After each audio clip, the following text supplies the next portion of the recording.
Epididymis itu adalah gudangnya sperma untuk kita lakukan sampling apakah terdapat spermanya atau tidak. Jadi nanti di dalam testisnya itu kita lihat bagian dari testis yang menghasilkan sperma itu namanya tubulus seminiferus. Penggunaan tesa-pesa untuk mengambil sperma juga dapat kita pertimbangkan.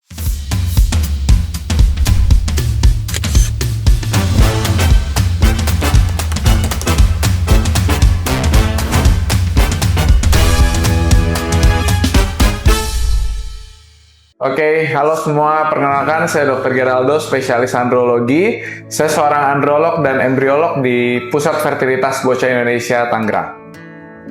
Dok, aku mau nanya dok, sebenarnya perbedaan antara PESA, TESA, dan mikro-TC itu apa sih dok? Oke, jadi yang paling penting utamanya adalah tempat di mana kita melakukan atau kita mengambil sampelnya. Jadi yang pertama PESA itu percutaneous epididymal sperm aspiration. Yang kita lakukan adalah mengambil cairan dari epididymis. Epididymis itu adalah gudangnya sperma untuk kita lakukan sampling apakah terdapat spermanya atau tidak. Lalu kalau TESA itu testicular sperm aspiration, kita juga lakukan, kita ambil sampel itu dari dalam testis, tujuannya juga sama untuk mengecek apakah terdapat spermanya atau tidak. Oke, jadi kalau mikro-TC adalah prosedur pengambilan langsung sperma dari testis. Jadi yang kita ambil adalah jaringannya. Nah, mikro-TC itu menggunakan mikroskop. Jadi nanti di dalam testisnya itu kita lihat bagian dari testis yang menghasilkan sperma itu namanya tubulus seminiferus. Nah, kita cari dengan menggunakan mikroskop tubulus seminiferus mana yang agak gemuk gitu. Nah, biasanya yang gemuk-gemuk itu mengandung sperma yang cukup banyak. Jadi kita cari di daerah-daerah sana. Biasanya kalau tindakan mikro-TC itu kami bekerja sama dengan bidang urologi, jadi nanti dokter urologi akan melakukan tindakan dan kami dari bidang andrologi dan embriologi yang akan mencari spermanya dari jaringan yang diambil. Di PESA, TESA, dan mikro-TC itu dilakukan ke pasien yang kasusnya seperti apa?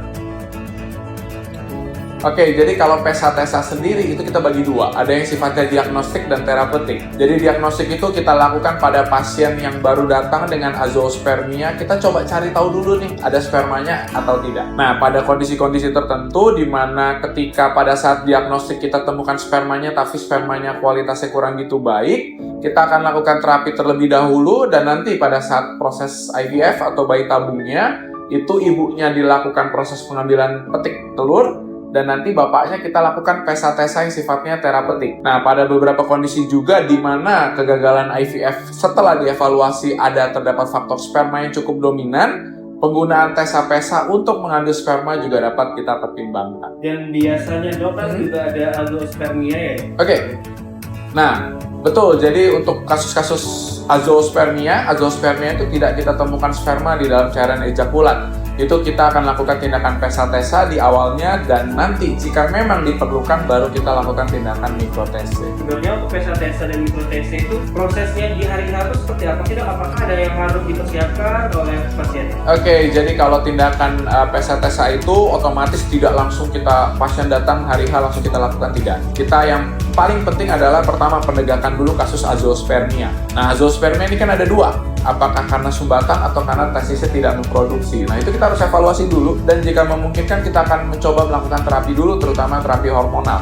Jika sudah dirasa hormonnya sudah cukup optimal, maka kita bisa melakukan tindakan TESA-PESA diagnostik gitu. Jadi nanti untuk persiapannya sih tidak banyak. Yang pasti pada saat hari H kita coba lihat dulu, kita lakukan pemeriksaan fisik ulang, kita evaluasi ulang dan jika memungkinkan setelah dilakukan terapi hormonal ini kita cek dulu spermanya. Kalau ternyata spermanya ada, otomatis tidak perlu kita lakukan tindakan yang lebih invasif. Akan tetapi ketika kita cek ternyata spermanya tetap tidak ada pasca lakukan terapi hormonal, maka kita bisa lakukan tindakan TESA-PESA. Persiapannya sih tidak banyak ya. Di luar PESA-TESA atau mikro-TC, apa saja teknologi yang lebih advance dok? Mungkin bisa jelaskan secara singkat. Oke, jadi pada kondisi-kondisi tertentu di mana setelah azoospermia kita tetap tidak dapatkan spermanya pasca tindakan PESA-TESA, lalu di mikro-TC pun kita tidak dapatkan spermanya juga. Nah, pada kasus-kasus tertentu pada tindakan mikro-TC atau tindakan PESA-TESA itu kita bisa dapatkan sperma muda. Nah, sperma muda ini biasanya sperma bentuknya bulat atau kita bilang round spermatid. Ketika kita temukan round spermatid, itu juga bisa kita pertimbangkan untuk kita gunakan untuk nantinya kita satukan dengan sel telur dengan tindakan ROSI. Oke, jadi pesan-pesannya adalah yang pertama, jangan putus asa. Kami dari Bocah Indonesia, terutama dari bidang andrologi dan embriologi, kami akan membersamai. Jadi pesannya adalah azoospermia bukan akhir dari segalanya. Masih banyak usaha yang dapat kita lakukan, dan kita akan lakukan usaha semaksimal mungkin agar nanti hasilnya pun memuaskan.